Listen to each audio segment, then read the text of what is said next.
Welcome to TRS Clips. Just know we've built this channel so that you binge watch the entire podcast through the highlights of different episodes. Like this video, but first, enjoy it.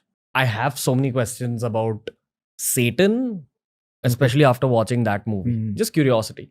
And specifically, without giving too many spoilers away about Hereditary, it was about one of Satan's servants. He has, I think, 7 demons, which are not to be mixed with 7 sins. It's 7 servants of his. And the way we pray to deities, like how you spoke about Shiva and Shakti right now, you're supposed to pray to one of the demons for that demon's particular abilities. Okay. I'm not even going to take the name of the demon, though it's in my head. And every time it's in my head, I wash it off with one of our mantras. It starts from P. And it was such a creepy movie. You could feel the presence of that particular demon in that movie in scenes. The way you spoke about Kantara, and you said that maybe the deity possessed the hero. Right. Here you can see within the acting of those actors that it's not them doing it to a certain degree. Like I was trying to show Sanchit the movie and he just stopped watching the first 10 minutes. He was like, I'm not going to see this. And it's not even scary the first 10 minutes, but you feel the creepy shadowiness of it taking over you. Earlier, I used to recommend the movie. I don't recommend that people watch the movie after speaking to Ambika Devi. What is this whole side of things, sir? And does Hinduism have an equivalent of this? And when we say that particular demon, let's call it P demon. Okay. P demon. That's not a joke. But when you worship these things like P demon, I'll tell you the Christianity aspect of it. They say that initially it will give you a lot of the things you want, your material wishes, but it takes something in return. And if you don't obey it enough, it comes after you. It makes your life hell. It gives you scary experiences, painful experiences. There are also then lots of conspiracy theories attached to it, saying that a lot of the materially successful people in the West have prayed to either one of these demons or Satan. Again, this is not my input or a reality that I vouch for. These are all conspiracy theories. It's just things I want to discuss. Okay. So, what's your opinion on all this? Okay. So, from our perspective, I can only speak from what, though I do have some experience I've had some experience with Western occultists too. Even before I fully entered into Tantrapasana, I knew quite a few who were very powerful. But that's different matter. But do they do like a Western version of Tantra? No, they have their processes. I won't call it Tantra because Tantra is Devata Upasana. It's just the colloquial understanding that has mixed it up with all sorts of Kala, Jadoo and black magic. And no.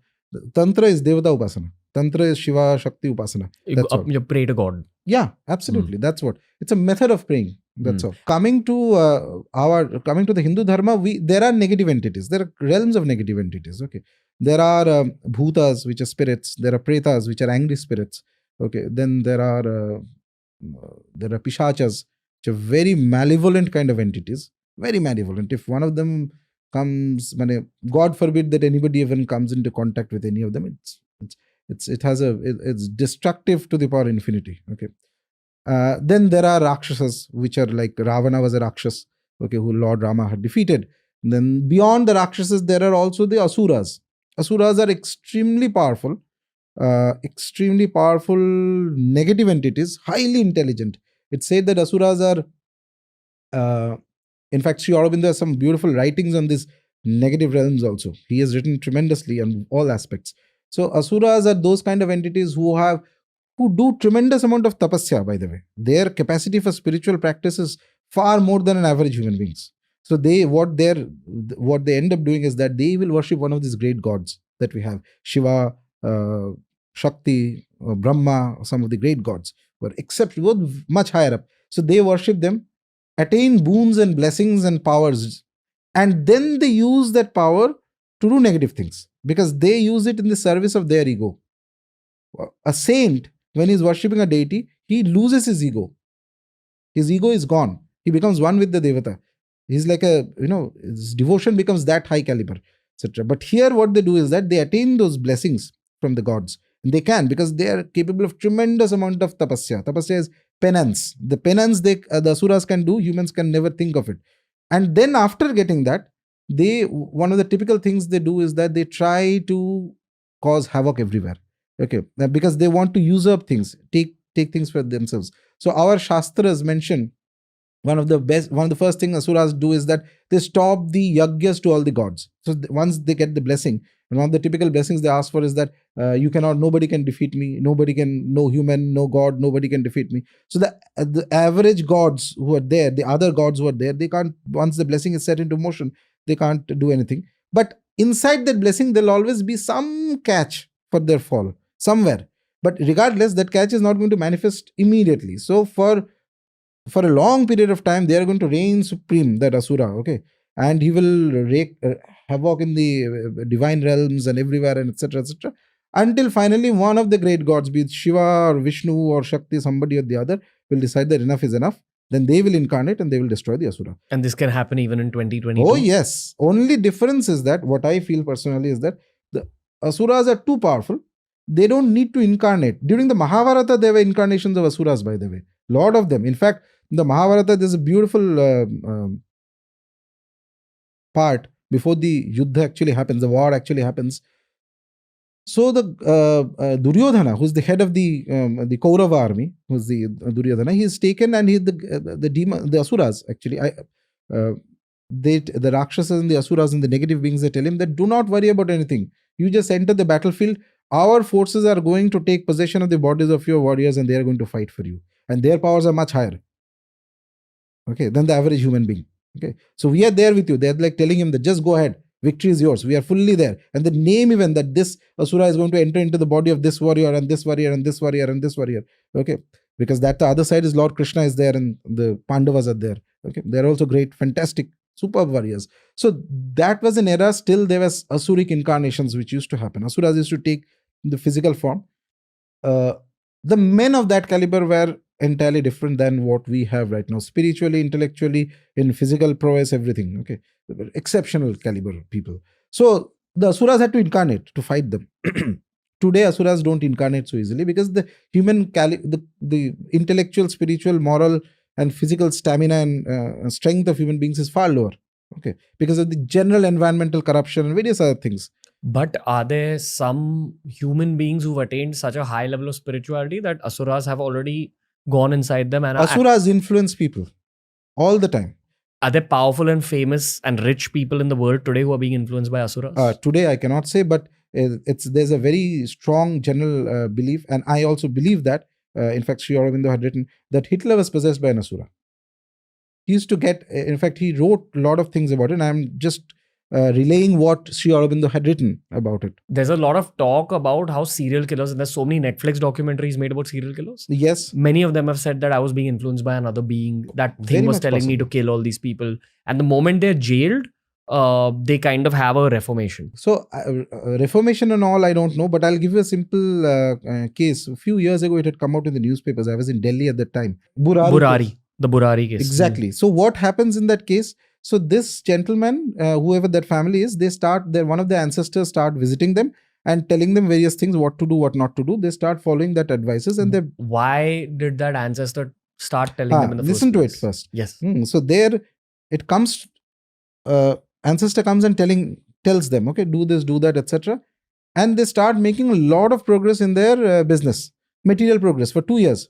2 years it goes on. Fantastic progress they're making it. Obviously what happens, average human beings, you get greedy and you start believing in it. Then one day that entity who came in the form of their ancestor, okay, because these beings are very good at shape shifting. They can even pretend to be a deity, by the way. They're very good at this. Okay.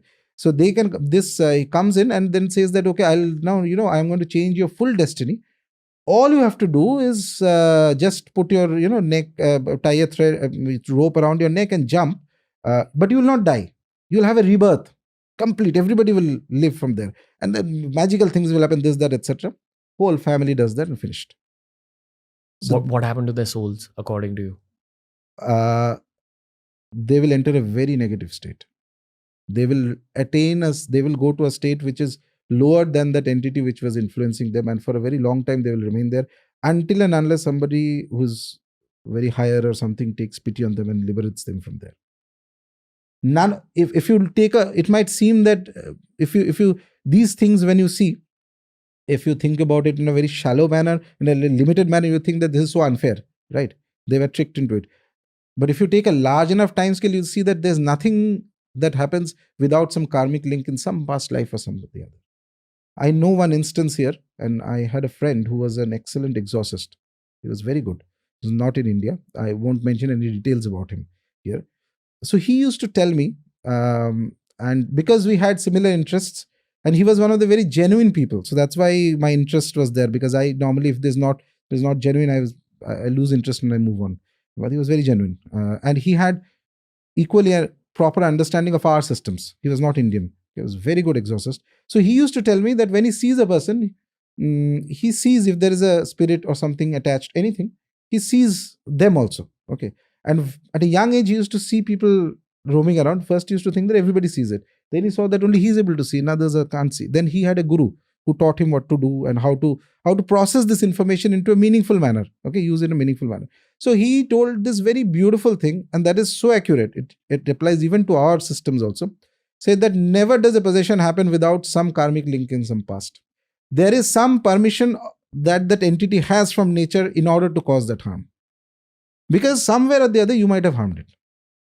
You will not remember. That entity will also not remember. So I said, then how do you bring a cure? He said that and in fact, he had sent me a lot of their occult texts and things to do, but I was not interested, because what we have is more than sufficient for us, I feel. This was more of just an intellectual curiosity, spiritual also, because that he was very good. So that way. So so I told him, how do you deal with it? He said that his role was to primarily convince that entity to give up on its own, because if you apply force to remove, which can be done, then that is the beginning of another karma. Oh, yes. Because you're interacting with it. Yes, nature has a law. Nature's law is nature is the biggest chartered accountant in the world. One left and right balance sheet is perfectly maintained. A possession can happen only if the one who is getting possessed had at some point done some activity which you may or may not remember, nobody perhaps remembers, in some past lifetime, to the possessing entity. So nature does a balancing act, you come back and you have a chance to do it. But the problem is that we don't remember anything. So we don't know that where the line is to draw. If you overstep that line, then also there is another beginning of a new karmic chain that happens. So this guy, what he used to do is that he used to try and it's take time, 15 days, 20 days, 30 days sometimes, and convince that entity of its own to leave that being. And this process, by the way, happens here also. In India also, when a possession is to be removed, then very often it happens is that a mix of threat is given to that possessing entity, which could be a bhuta, preta, or whatever, etc. Normally possessions are done by these only. Okay, a bit of threat, because you have the power of some blessings of some deity has to be with you. Otherwise, they'll not be scared of you. In fact, they're very nasty. Some of the nasty pieces of things that are there, the moment you sit in front, they know everything about you. Everything. Okay, whatever things you are doing in public, whatever you're doing in private, etc., and they see how much power actually you have. They see that you don't have power, they'll straight away blurt out something that is going to embarrass the hell out of you, and then they'll give you one gali and tell you, no, get lost from here. It's not your capacity to do anything. Okay. But if somebody is an upasaka of a deity and has a blessing of the devata, then they will not try all this stunts. Then they will be little bit more reserved in dealing with it. Okay. So anyway, there what happens is that those entities are told that, okay, you leave this person, in return we'll do you something good. Tell me what you want. Sometimes they may say that some issue has happened or something like that, or my descendants are not giving me the offerings of to be given to the ancestors. Okay, or this person has done some negative to me when he was alive or something like that. So some resolution sometimes happens. So they say that, okay, I promise you, they extract a promise from that entity. You leave, instead I'll give, and in return I'll give you XYZ, this. And once the entity says, okay, I agree to it, then they will leave. They are also in a way a bit not entirely like deities, but they don't have a physical form. So this is the process, one of the ways. So you basically tell that entity that you leave. But if you can force them out also, by the way. Forcing out has this only issue that you don't know what kind of karmic thing you're interfering in. And I believe the forcing out is to be done only when the exorcist has the blessing of a deity. Because a deity, proper blessing of a devata, if you have, and the deity has blessed you and you are tightly connected to the deity can take away the karma. The deity knows. So you don't do anything. You wait. The deity will inspire. Go and do this. Then it's not your responsibility. Then whatever karma is there, etc., the deity will take care. In Christianity, with the priest exorcist, like how they shown in the movie The Exorcist, Yeah. is the deity Jesus Christ? The original Exorcist movie I had seen, I think they were invoking angels. I don't remember exactly, but I think they were invoking two of the archangels they have. Perhaps it was that. Which is an equivalent of what we have in India, like where you say, oh, Ma, this Ma, that, like all the deities we have. No, deities are not angels. Deities are more powerful than angels. What we worship as devatas are more powerful than angels. Is there a Western equivalent of it? No, that is because the Western religions have negated the concept of deities. They came in as more like a counter force to before they became more popular. Whether it's any of the Western religions, etc. So their original culture of the Greeks, original Roman culture, original Egyptian culture, they had multiple devatas. They used to worship multiple devatas. So these new religious currents came in and said that no deity. We won't accept any deity. We'll only worship one. So all deities had to be cancelled, rejected, removed, etc., etc. So how can there be a concept of a deity in that? So it is more of some people believe that let's put angels as equivalent. No, deity, devata, angels. Some of their angels could be very powerful. I'm not denying that, but they are also tied to those cultures. They will not come here so easily.